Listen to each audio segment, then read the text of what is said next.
መሪዎች የተለያየ ምርጫ ሳጥን ይዘርፋሉ፣ ይሰርቃሉ። እንደ ዶክተር አብይ መስረቅ የቻለ አላየሁም።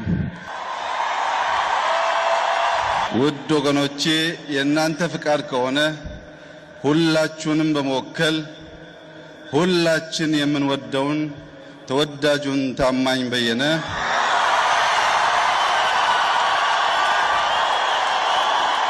ወደዚህ ወደ መድረክ መጥቶ እኔና እሱ ስንተቃቀፍ እናንተም ተቃቅፋችሁ ግንቡን እንድታፈርሱት በትህትና እለምናለሁ።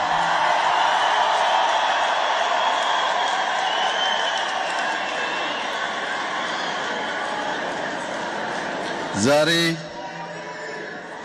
ግንቡ የሚፈርስበት ዕለት ስለሆነ የመጀመሪያው ግንብ ማፍረሻ መዶሻውን በመተቃቀፍ ግንቡን ስለምናፈርስ እናንተን ወክሎ ታማኝ ወደዚህ ስለመጣ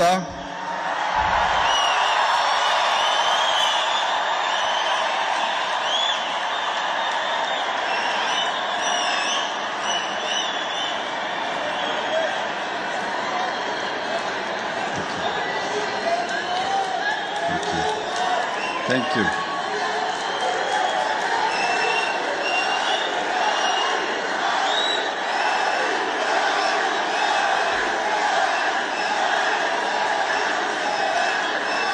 Thank you. Thank you.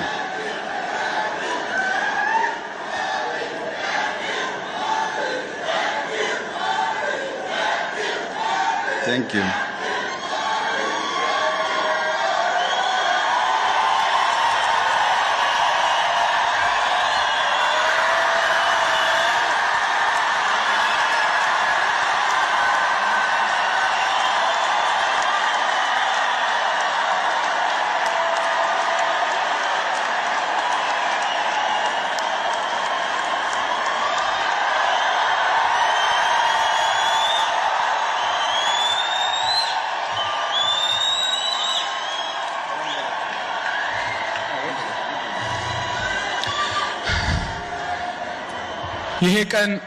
ይሄ ቀን እንዲመጣ ሕይወታቸውን ከፍለው ለዚህ ቀን ላደረሱንና አመራርም ለሰጡት በሙሉ ለ30 ሰከንድ አንዴ ቆምና ጨብጭብላቸው። በሕይወት ለተለዩን ሁሉ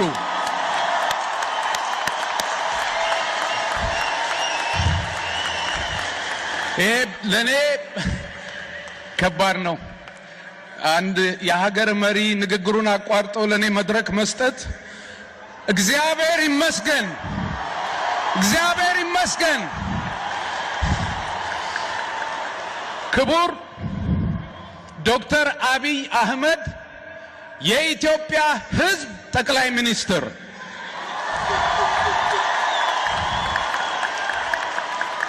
በመላው ዓለም በተለያዩ ሀገራት መሪዎች የተለያየ ምርጫ ሳጥን ይዘርፋሉ፣ ይሰርቃሉ።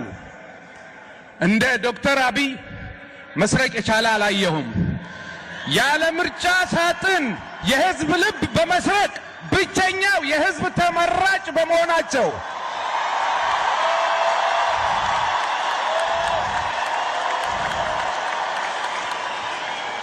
ሁሉንም ኃላፊነት ለሳቸው አንሰጥም። መንገዱን አሳይተውናል። ኃላፊነቱ የኛ ነው። ዶክተር አብይ የግድያ ሙከራ ተደርጎባቸዋል። ከእንግዲህ በኋላ ቢሞቱ እንኳን በኢትዮጵያ ትልቁ ሐውልትና ስማቸው ዘላለማዊ ነው። ይሄን የለውጥ እንቅስቃሴ እየመራችሁ ግንቡ ነው አይደል የፈረሰው? ግንቡ ፈርሷል። ድልድዩም መገንባት ጀምሯል። ለዚህ ላበቃችሁን በተለይም ኦቦ ለማ መገርሳ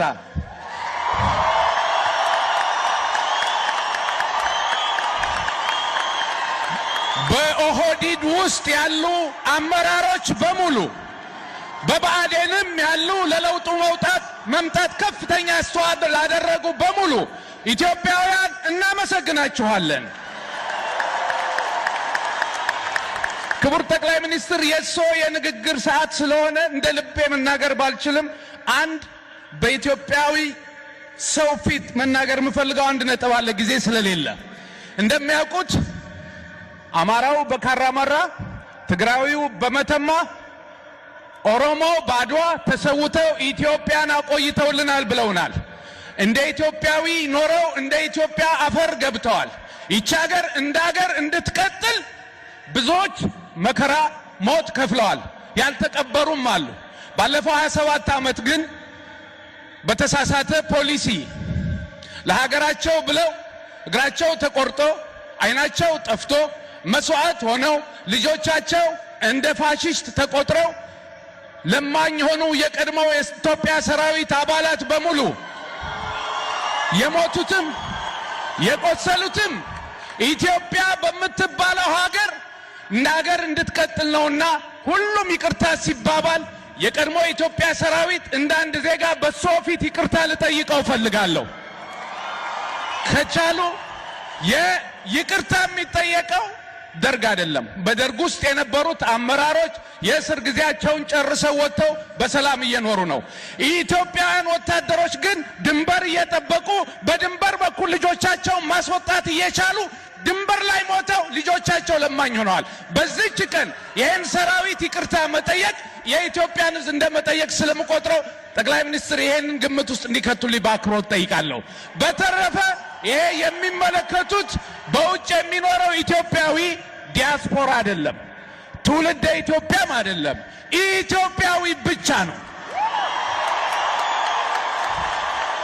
ይሄ በውጭ የሚኖረው ኢትዮጵያዊ ከጫት በላይ ከቡና በላይ የኢትዮጵያን ኢኮኖሚ ቀጥ አድርጎ የያዘ የሀገሪቱ ምሰሶ ነው። በአግባቡ ከተጠቀምንበት ኢትዮጵያን መለወጥ የሚችል ኢትዮጵያዊ ኃይል ነው እዚህ ውስጥ ያለው፣ በመላው ዓለም ያለው። ስለዚህ ከዚህ በኋላ እያንዳንዳችን ኢትዮጵያን ወደ ትልቅ ቦታ እናደርሳለን ስንል ጥላቻን ከውስጣችን አውጥተን ከኛ ተነጥለው ጎጆ የሰሩትን ኢትዮጵያውያን ሄደን እየጠየቅ ምን ሆነ ነው ከኔ የተነጠልከው?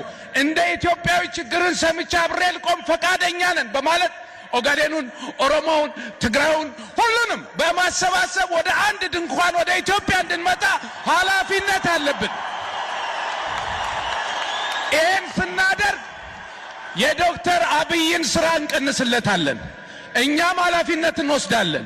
ከእንግዲህ በኋላ አንድ የጠየቁን ጥያቄ አለ። በቀን $1 ነው አይደለ የተጠየቅነው?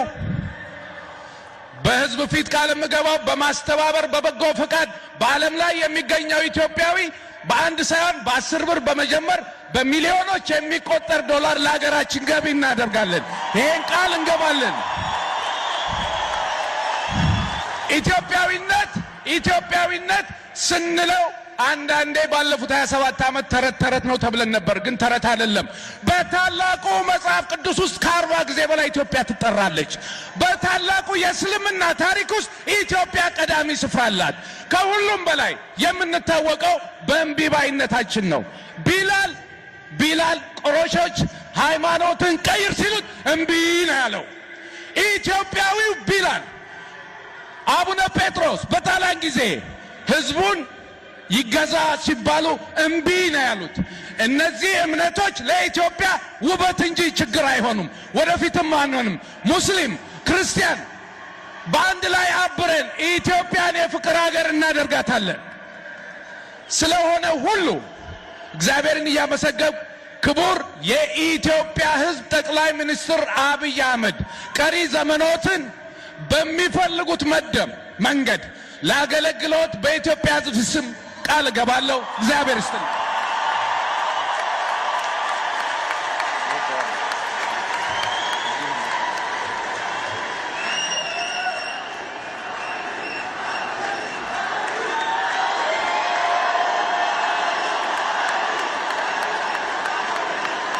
አመሰግናለሁ። ሁለት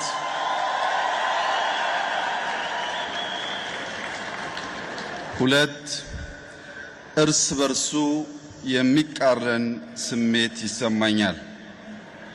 እኛ ኢትዮጵያውያን መፈላለግ፣ መደጋገፍ፣ በጋራ መቆም፣ የጋራ ራዕይ መሰነቅ፣ ለዚያም መሰጠት፣ መተቃቀፍ፣ መፈቃቀር የምንችል መሆናችንን ለዓለም ያስመሰከረ ታሪክ ስራ ስለሰራችሁ ይህ አንድ የመጀመሪያውን ግርምት ፈጥሮብኛል።